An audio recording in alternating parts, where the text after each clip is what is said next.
Rowdy sheeter ಬಿಕ್ಲು Shiva ಭೀಕರ murder ಆಗಿ ಸಾಕಷ್ಟು ದಿನ ನಡೆದಿದೆ. ಆದರೆ ಈ ಪ್ರಕರಣಕ್ಕೆ ಸಂಬಂಧಪಟ್ಟ ಹಾಗೆ A1 ಎಲ್ಲಿದ್ದಾನೆ ಇನ್ನೂ ಸಿಕ್ಕಿಲ್ಲ. ರೌಡಿ ಶೀಟರ್ ಬಿಕ್ಲು ಶಿವ ಭೀಕರ ಮರ್ಡರ್ ಪ್ರಕರಣಕ್ಕೆ ಸಂಬಂಧಪಟ್ಟ ಹಾಗೆ ಪೊಲೀಸ್ನವರಿಗೆ ಚೆಳ್ಳೆಹಣ್ಣು ತಿನ್ನಿಸಿ ವಿದೇಶಗಳಲ್ಲಿ ಟೂರ್ ಮಾಡ್ತಾ ಇದ್ದಾನೆ A1 ಜಗ್ಗ.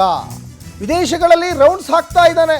ಈ ಪ್ರಕರಣಕ್ಕೆ ಸಂಬಂಧಪಟ್ಟ ಹಾಗೆ ಪೊಲೀಸ್ನವರು ಹುಡುಕಾಟ ಮಾಡ್ತಾ ಇದ್ದಾರೆ.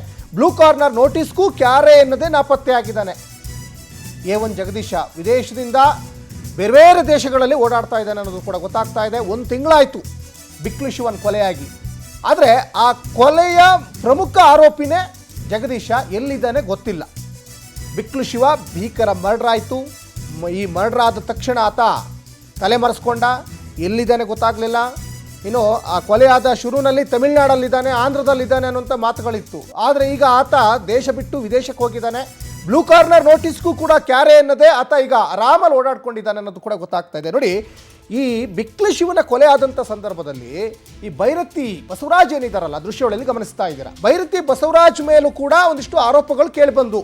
ಯಾಕಂದರೆ ಈ ಜಗ್ಗ ಮತ್ತು ಆತನ ಒಂದಿಷ್ಟು ಗ್ಯಾಂಗ್ನ ಹುಡುಗರು ಬೈರತಿ ಬಸವರಾಜ್ ಅವರಿಗೆ ತುಂಬ ಆತ್ಮೀಯರು ಅನ್ನುವಂಥ ಮಾತುಗಳು ಕೂಡ ಕೇಳಿಬಂತು. ಅದಾದಮೇಲೆ ಅವ್ರನ್ನ ವಿಚಾರಣೆಗೂ ಕೂಡ ಒಳಪಡಿಸಿದ್ರು. ಈಗೇನು ನೀವು ದೃಶ್ಯಾವಳಿಯಲ್ಲಿ ಗಮನಿಸ್ತಾ ಇದ್ದೀರಲ್ಲ, ಈ ದೃಶ್ಯಾವಳಿ ಉತ್ತರ ಪ್ರದೇಶದ ಪ್ರಯಾಗ್ರಾಜ್ನಲ್ಲಿ ಕುಂಭಮೇಳ ನಡೀತಾ ಇದ್ದಂಥ ಸಂದರ್ಭದಲ್ಲೇ ಬೈರತಿ ಬಸವರಾಜ್ ಅವರ ಜೊತೆ A1 ಜಗ್ಗ ಕಾಣಿಸ್ಕೊಳ್ತಾನೆ. ಹಾಗಾಗಿ ಅವ್ರಿಗೇನಾದರೂ ನಂಟಿರ್ಬೋದಾ ಅಂತ ಪೊಲೀಸ್ನವರು ಬೈರತಿ ಬಸವರಾಜ್ನ ಒಂದು 2-3 ಸಲ ಎನ್ಕ್ವೈರಿಗೂ ಕೂಡ ಕರೆದಿದ್ರು. ಮತ್ತು ಅವರು ಹೋಗಿ ತನಿಖೆಯನ್ನು ಕೂಡ ಎದುರಿಸಿದ್ದಾರೆ. ಬೈರತಿ ಬಸವರಾಜ್ ಈ ಪ್ರಕರಣದ A5 ಆರೋಪಿ ಬೈರತಿ ಬಸವರಾಜ್ ಅವ್ರ ತನಿಖೆಗೆ ಒಳಪಟ್ಟಿದ್ದಾರೆ, ತನಿಖೆಯನ್ನು ಕೂಡ ಎದುರಿಸಿದ್ದಾರೆ.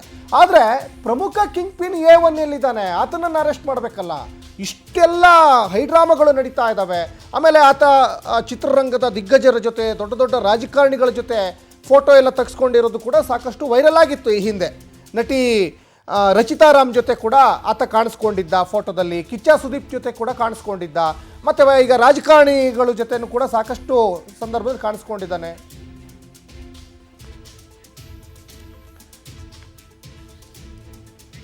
ಈ ಬಗ್ಗೆ ಹೆಚ್ಚಿನ ಡೀಟೇಲ್ಸನ್ನು ನಮ್ಮ ಕ್ರೈಮ್ ರಿಪೋರ್ಟರ್ ವೆಂಕಟೇಶ್ ಕೊಡ್ತಾ ಹೋಗ್ತಾರೆ. ವೆಂಕಟೇಶ್, ಬಹಳ ಮುಖ್ಯವಾಗಿ ಬಿಕ್ಲು ಶಿವನ ಕೊಲೆಯಾಗಿ ಬರೋಬ್ಬರಿ 1 ತಿಂಗಳಾಯಿತು. ಈ ಪ್ರಕರಣದ A1 ಆರೋಪಿ ಏನಿದಾರಲ್ಲ ಜಗದೀಶ್ ಎಲ್ಲಿದ್ದಾನೆ ಅನ್ನೋದಕ್ಕೆ ಕೂಡ ಗೊತ್ತಾಗ್ತಾ ಇಲ್ಲ. A5 ಬೈರತಿ ಬಸವರಾಜ್ ಅವ್ರನ್ನ ವಿಚಾರಣೆ ಆಯಿತು. ಆದರೆ A1 ಯಾಕೆ ಇಷ್ಟು ಕಷ್ಟ ಆಗ್ತಾ ಇದೆ ಪೊಲೀಸ್ನವರಿಗೆ ಚೇಸ್ ಮಾಡಿ ಹಿಡಿಲಿಕ್ಕೆ ಅಂತ?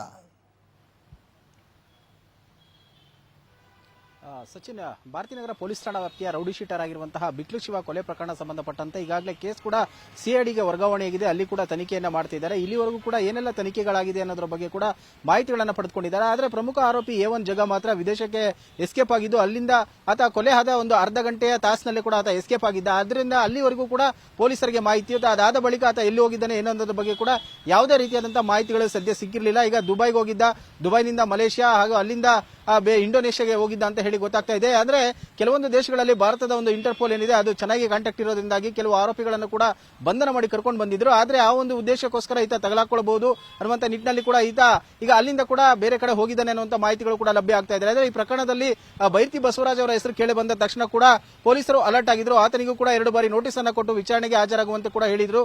ಯಾವಾಗ ಕೇಸ್ CIDಗೆ ವರ್ಗಾವಣೆ ಆಯಿತು ಆಗ ಮತ್ತಷ್ಟು ಟೈಟ್ ಆಗಬಹುದು, ಆತನನ್ನು ಕೂಡ ನೋಟಿಸ್ ಅನ್ನು ಕೊಟ್ಟು ವಿಚಾರಣೆಗೆ ಹಾಜರುಪಡಿಸಬಹುದು ಅನ್ನುವಂತಹ ಲೆಕ್ಕಾಚಾರಗಳಿತ್ತು. ಆದ್ರೆ ಆ ಕೋರ್ಟ್ನಲ್ಲಿ ಯಾವಾಗ ಬಲವಂತದ ಕ್ರಮ ಬೇಡ ಅಂತ ಹೇಳಿದ್ರೆ ಆಗ ಬೈರತಿ ಬಸವರಾಜ್ ಕೂಡ ನಿರಾಳ ಆದ್ರು.